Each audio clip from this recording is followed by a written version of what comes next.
ఏపీలో గత వైసీపీ ప్రభుత్వంలో కూటమి నేతలైన చంద్రబాబు, పవన్ కళ్యాణ్ పై అనుచిత వ్యాఖ్యలు చేసిన కేసులో అరెస్టైన రాజంపేట జైల్లో ఉన్న టాలీవుడ్ నటుడు పోసాని కృష్ణమురళి అస్వస్థతకు గురి కావడం అబద్ధమని తేలిపోయింది.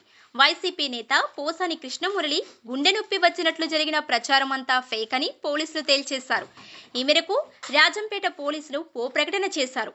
ఇవాళ రాజంపేట జైల్లో ఉన్న పోసాని కృష్ణమురళి గుండె నొప్పిగా ఉందని చెప్పడంతో వెంటనే జైలు అధికారులు పోలీసుల సాయంతో ఆయన్ను రైల్వే కోడూరు ప్రభుత్వ ఆసుపత్రికి తరలించారు. అక్కడ ఏమీ తేలకపోవడంతో ఆయన్ను అక్కడి నుంచి రిమ్స్ కు కూడా పంపారు.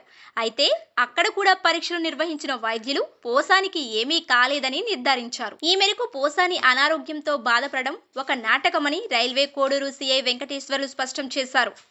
ఇవాళ జైలు నుంచి రైల్వే కోడూరు ఆసుపత్రికి తరలించిన తరువాత పోసాని కృష్ణమురళి అడిగిన అన్ని టెస్టులు చేయించామని సిఐ వెంకటేశ్వర్లు తెలిపారు.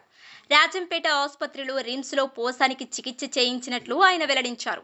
ఆయనకు ఎటువంటి ఆరోగ్య సమస్యలు లేవని, పూర్తి ఆరోగ్యంగా ఉన్నారని వెల్లడించారు.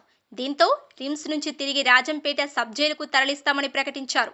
ఈ నేపథ్యంలో ఆయన్ను జైలుకు తరలిస్తున్నట్లు తెలుస్తుంది. చంద్రబాబు, పవన్ పై గత ప్రభుత్వంలో చేసిన వ్యాఖ్యల కేసులో పోసానిపై ఇప్పటికే రాష్ట్ర వ్యాప్తంగా కేసులు నమోదవుతున్నాయి. దీంతో ఆయన్ను పోలీసులు హైదరాబాద్లో అరెస్టు చేసి అన్నమయ్య జిల్లా ఓబుళవారిపల్లెకు తీసుకొచ్చారు. స్టేషన్లో విచారణ తరువాత కోర్టులో హాజరుపరిచిన పోలీసులు రిమాండ్పై జైలుకు పంపారు.